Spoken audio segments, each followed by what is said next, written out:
Alright, so now I'm going to walk up to the front gate, or what I like to refer to as the gates of hell, where often we, during regular vigils in Burlington, we see where the trucks stop, we get to see the pigs, show them a little bit of love. But I'm going to take you to the front gate where there's a couple down pigs and that we were hoping to save, but not very hopeful. I'm right now at Fearman's Slaughterhouse in Burlington, and where a truck is overturned. So as you see, there's quite an emergency, and it happened 3 or 4 hours ago. There are still pigs inside of it, and it looks like they're going to try and lift it up. Even with the pigs inside, you can even hear them screaming. And there are, as you can imagine, there are many activists on the scene. How could you just go to the grocery store and just what do you know about your day when this is going on? We have to raise awareness. We have to be their voice. One of the officers said to me earlier, you know, guys, I'm just trying to do my job. I said, fair enough, so are we. I feel it is my job to help them because they don't have a voice of their own. I have to be their voice. You have to be their voice. We all have to be their voice. We can't just sit by and let this be okay. The officers have blocked absolutely everything around the slaughterhouse off, you know, so that we can't film, so that we can't show what's going on, so that we can't bear witness to this and get the message out more, and it's sick. The whole thing is just sick. What brought you down to Burlington today from Kitchener? Well, I heard there was a truck that was flipped over with injured pigs and they were running around everywhere.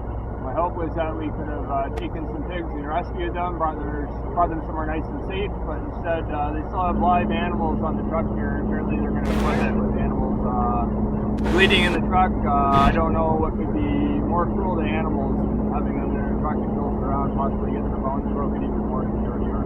And they've been there for at least 4 hours. Yeah. The ones that are unable to move, they've moved and already taken inside. And we're not sure if they've already started the slaughter process with them or what. There are trucks continuing to keep coming in through the front gates as this all happens. I worry about you guys. Well, why am I getting hurt? We worry about them. No, I was just going to ask. This is what I just want to ask. Okay. Whoever you need to ask about it. If there's one that is not going to be able to be slaughtered, I've got a checkbook. I will open it up. I don't care what the amount is. Yeah. We will, and we will. You know, and it's not. There's no. Like I said, no hate for the truckers. It's just. Love the pig. You know. And I appreciate you. I understand.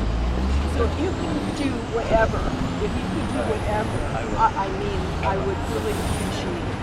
Okay, thank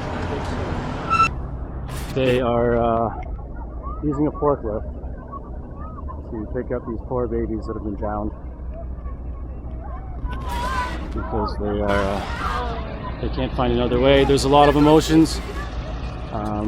We have people trying to rescue them. We have a home we can take them to Esther's Farm Sanctuary, and these pigs are of no use to them anymore. They've been down, they've been injured. They cannot be processed for meat.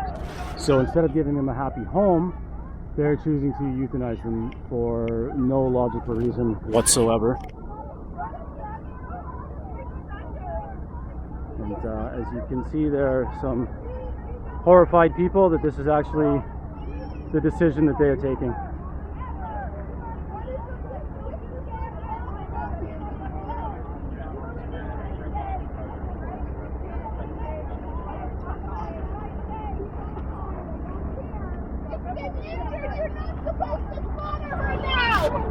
You have no feelings.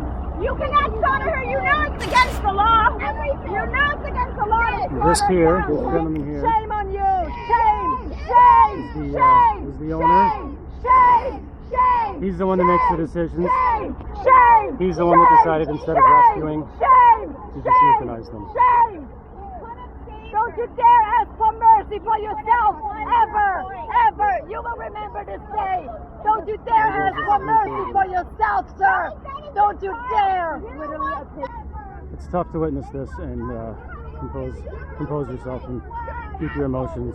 Have you brought in hell? This is funny. Don't you dare ask for mercy for yourself. She was injured. You could have saved her life. Pray to God that you don't need mercy one day. You could have saved her life. God, that you don't need mercy. Let's make him famous. I hope your head hangs low. All of us done the right thing for the rest of your life. I could have paid for her. I would have bought her. I would have given you the money. You would have done the right thing. You would have done the right thing. Shame on you. Shame on you, you bastard. Well, the nature of the event here was very tragic. It's a tragedy on top of an atrocity. And I was nearby and I felt the need to come. Saw a video that Anita had been arrested, that they were pushing people away from the scene. So I came to lend my hand and document whatever I could. They just murdered a pig here that refused to get up. They stun bolted her, and then they had made sure that she was on her way to death, and then they loaded her up into the front end loader, and they're taking her probably off to be rendered, because I don't think she can be taken in for the food. So we could actually see her then use the bolt? I have a video of the individual that did it, going down behind the cardboard and then coming up into the stun bolt with a gun in his hand, and he put it away. Wow. Absolutely horrible. This is, quite a scene. Not something that we normally see. Are you a meat eater? I'm a meat eater. You do, and we're still cared enough about the life of these pigs at this point. Life matters, right? And without looking at whose life, every life matters. So even if I'm a meat eater, but again, there are strict regulations what you should eat and what you should not eat, and you should not eat in excess as well. Now that we know that you can be at optimal health without eating animals and without causing any harm, would you consider? Would you look into it? Yeah. There are injured pigs on that truck. Even some of the pigs that have escaped off the truck, you can see they're bleeding. One of them must have had internal injuries. They were coming out of him as he's walking across the parking lot being chivvied by slaughterhouse workers. But they have still pigs on that truck that are so damaged, so injured, they can't be moved. But Fairman's refuses to euthanize them, because if they euthanize the pigs before they are on slaughterhouse grounds, then they can't be processed for meat. There were animals that did manage to escape that were clearly injured. They walked across the parking lot.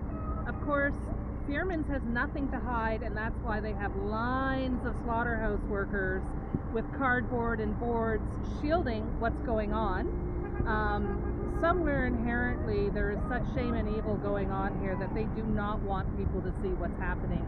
If people knew what was happening with their animals and their animal products that they eat, they would not tolerate this.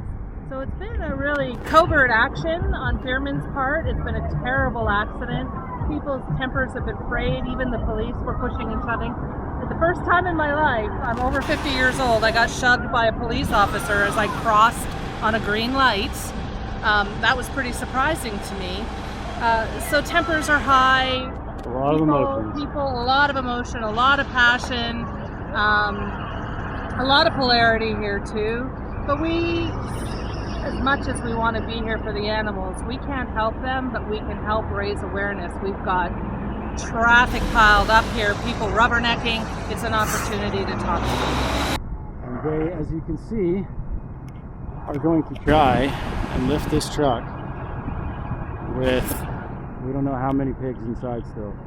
6-month-old baby pigs still inside that truck that's being lifted. And we know at least some of them are still alive, because we could hear their screams.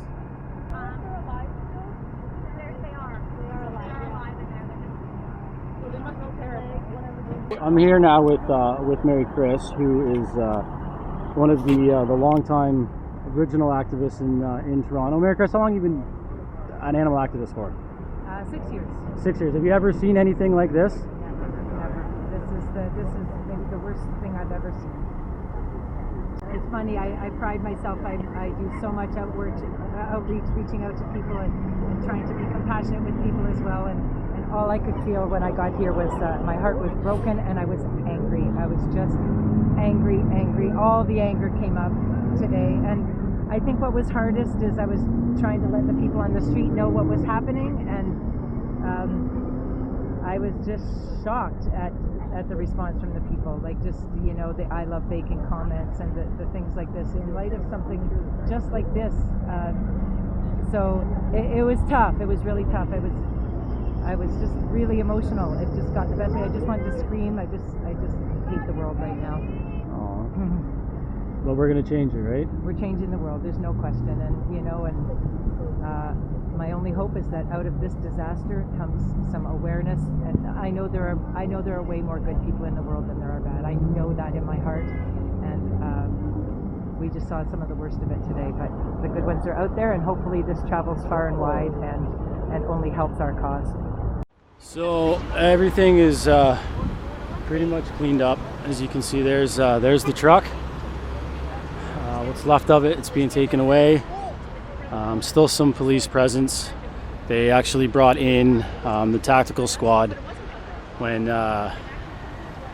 there were some issues with the activists, and everybody was peaceful, but they thought they'd have to amp up the presence.